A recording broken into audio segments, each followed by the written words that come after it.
Seller concessions, what are they and how do they work? I am super excited to chat with you about this today and to help you figure out how to make this work for you, whether you're an agent, a buyer, or a seller. If we haven't met before, my name's Alisia Krastel, and basically I'm a big nerd about all things real estate, business, and family, and I love to share with you how you can build a better net life. And when you hit the subscribe button and the little bell, it lets you know when I drop a video that can help you with things like this. Once I explain to you how it all works, I'm going to share at the end my secret on how to get the other person on board with whatever you want to do with the seller contribution. And I've been in real estate since 2007, so 13 years here, and I have pulled off some pretty cool deals, and I'd love to share with you how to do it. So first, technically, what is it? It's a way for the buyer to finance some or sometimes all of their closing costs. So why is it called a seller contribution? Well, the seller has to agree for one, and also the buyer is building in that closing cost help into the mortgage and into the price of the home on the contract. Here's an example. If you find a house that you like for $300,000 and you really want $10,000 help toward your closing costs, you want to keep some cash in your pocket, you can make an offer for $300,000 and ask for $10,000 seller contribution. The seller is still going to see that as a $290,000 net offer because they're only receiving $290,000, even though you're financing $300,000 and the bank is allowing you to take $10,000 and pay your closing costs with it. So then there's another scenario for the same $300,000 house. If there are multiple offers, or you think the house could actually be worth $310,000 or $315,000, you could offer $310,000 for the house and ask for $10,000 seller contribution, and your net offer would then be $300,000. And you can see how, if you're in a multiple offer situation, how that would be way more appealing than one for $290,000.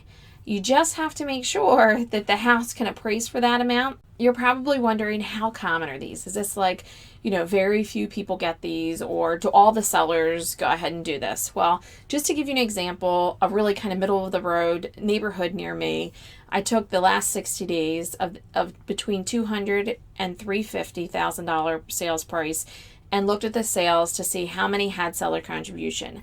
And about little more than half, about 10 had seller contribution, anywhere from $3,000 all the way up to $10,000, with the majority of them being over $5,000. 3% is really common in our marketplace. We see that a lot, but there is no expect to get this amount. It's really based on the seller and the buyer and the scenario, the market value of the house. Curious, with you watching this, are you a buyer, a seller, or are you an agent? Let me know below. The funny thing is that when you ask someone how much their house sold for, like a neighbor or a friend, and they say $300,000, it may have been $300,000 with a $10,000 seller contribution, so that essentially means their house sold for $290,000. So that's just something to keep in mind when you're chit-chatting with neighbors and friends, that really you want to talk about net offer, because that's the amount of money that actually goes in the seller's pocket. Now, the trick to actually getting it to work and to getting a meeting of the minds, and my secret is very simple, that any agent can do it, is ask great questions of the seller and the buyer and the agent on the other side before you write the offer. Sometimes you get excited and you want to write the offer and just submit it. We need to know the information first so we can have the perspective of whoever is on the other side. Here are some of the questions. Are there multiple offers? If there are, you have to go about this very strategically and kind of figure out really where the market value is and how much you can ask for before it starts jeopardizing the deal. And by the way, one of the questions is not, would your seller accept a seller contribution? Because they don't have enough information. If you just ask them, will they accept this? They may say no, but maybe if you've increased the price, you've put the seller contribution in, you've got a flexible settlement date, then maybe it's appealing to them. So that is not the question that you want to ask. What question you do want to ask is, what's important to you? What's important to the seller, the buyer, the agent? Maybe it's more about settlement date and having the flexibility to stay in the house while they go build their new house. And they're okay with giving the seller contribution if they're allowed to do that.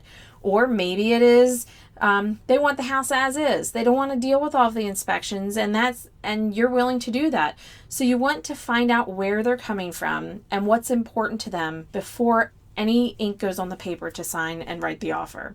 Sometimes you'll come across a seller who says, in my heart of hearts, it is immoral. I do not want to give anyone money for closing cost help, because when I was a buyer, I didn't have anyone helping me with closing cost help. So sometimes they just won't. Other times you can help them gain some perspective. You can let them know, well, Johnny Smith actually has saved $19,000, and that's going to be his down payment, and he has another $7,000 to redo this part of the house, and it's going to be either that or the closing cost help. So he has actually saved a lot of money, yet buying a house is expensive, and he'd like some help with the closing costs. That might be enough to just ease the seller's minds, and I've been able to turn that a number of times. You want to talk to the agent, or you want to talk to the buyer or the seller, and in this case the seller, and say, what would it take for you to accept a seller contribution? Under what circumstances do you think it would be okay? And let them tell you what's going to make it okay. Maybe zero, maybe nothing. Maybe it's X, Y, and Z. But if you know that, then you really have the advantage, because you've heard knowledge is power, information is power. Nothing is truer in real estate than this. And so many people forget to ask the other person what it is they want, because they're so overconsumed about what they want. We can get both done, and actually you can get more of what you want if you take the time and try to figure out what the other person is after. The other important thing that this does when especially an agent asks another agent about what's important to that party is that it builds a relationship between the agents. And despite this being an ultra digital world, you watching on YouTube, relationships still matter, and an agent would much rather do business, and the seller would much rather do business with an agent who is trying to find a solution. If you'd like to know if seller contributions are common in your area, just message me. You can direct message me on any of the social media platforms. Everything is under just my name, Alisia Krastel, and the spelling will be below in the description. Bonus secret is that if you hit the thumbs up or make a comment, YouTube that tracks that stuff, and it tells them like this content's kind of good. No pressure. And as always, go ahead and share with anyone you think this might help. That's truly my mission.